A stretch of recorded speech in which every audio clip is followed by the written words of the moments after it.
Okay, what's up mga ka-rides? At nandito na naman tayo sa LJ Rides Tips. At ang ibabahagi ko sa inyo ngayon ay itong question ng ating ka-rides. So ayan, basahin lang natin. So bali siya si Sir Choki Go. Ayan. So LJ Rides, Paps, maliban sa clutch lining, ano-ano pa ang dahilan at kung bakit malambot i-kick ang mga motor natin? Salamat. So yan mga ka-rides, based sa kanyang question, magbibigay ko sa inyo ng 4 reasons kung bakit malambot i-kick ang ating mga motor. So, yung tanong na yon, papasok siya sa sliding or no compression. Ayan. Okay, so unahin na natin yung number 1 natin. Sa number 1 natin, syempre obvious dyan, yung clutch linings natin. Pero hindi lang sa clutch linings. Sasama rin natin dito yung friction plates natin. Sa clutch linings, matik pag sunog yan or pudpud na, mag-slide na yon. Malambot na i-kick. Siyempre, ganun din sa friction plates natin. Yung mga friction plates kasi natin, meron tong mga, ayan kung napapansin nyo dyan sa screen nyo, meron tong mga grit. Yung mga punch na yan, yung punch hole na yan. So, yan yung mga kumakapit sa ating clutch linings. Okay? So, yun yung number 1.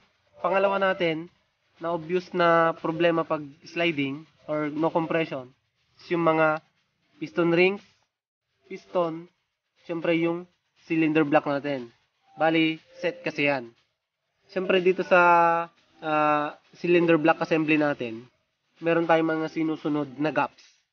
Ayan, syempre sa gaps na yon hindi ko masasagot yan kasi yung mga gaps ng piston rings natin, ang manufacturer nyo ang makakapagsabi kung ano yung exact range. Ayan. Okay? So, maliwanag tayo doon. Then, number 3 na reason is yung tune-up or yung pagtotono ng makina natin sa ating rocker arm. Ganito kasi yan. Pag yung rocker arm natin, unahin natin sa maluwag. Matik lalagatik yon at hard kick yon. Matigas siya. Pwede pa tayong sipain pag i-kick natin yon. So, ganun pag maluwag yung gaps ng mga rocker arms natin sa valve. Then, kabaliktaran, pag hindi naman siya maluwag or tukod naman siya, yon, tukod na siya, ibig sabihin, may singaw na yon.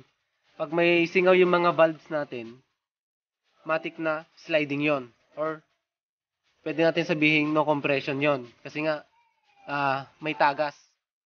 Tukod, tapos may tagas. Okay? At last, syempre ito, maraming hindi pa nakakalam nito.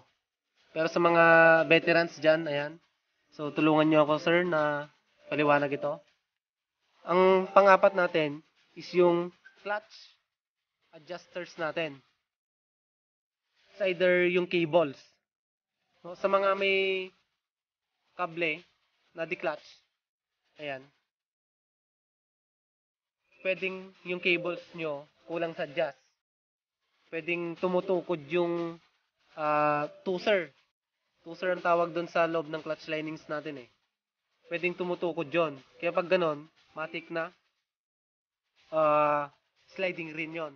Then para sa mga semi-automatic, ayan, sa mga waves, ayan, XRM, mga China Motors na ganyan, ang napapansin nyo, kung napapansin nyo sa right side, or right crankcase nyo, ayan, kung napapansin nyo sa screen nyo, yung tornilyo na yan, na may pihitan sa gitna, ayan, yan yung semi-automatic clutch adjusters nyo.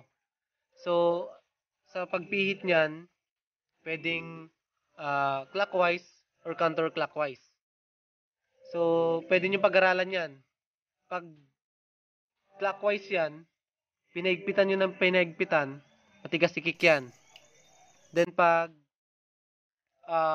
maluwag naman siya, malambot ikik yan. Sliding siya. At isa pa nun, pag maigpit yan, bali, pagkakambyo kayo, meron yung tendency na nakatapak kayo sa kambyo, pero umaandar ka agad yung motor. Ganun yung mga simptomas nun pag maigpit man siya or maluwag. So, pag-aralan nyo yung adjuster sa right crankcase nyo. Okay, yan. Sana may natutunan kayo sa LG Ride Tips natin. At sa mga gusto pang magtanong, ayan, comment lang kayo sa YouTube channel natin or sa Facebook page natin. Okay, mga ka-rides, hanggang dito lang tayo. Kita-kits sa susunod na LJ Rides Tips. I'm out. Peace.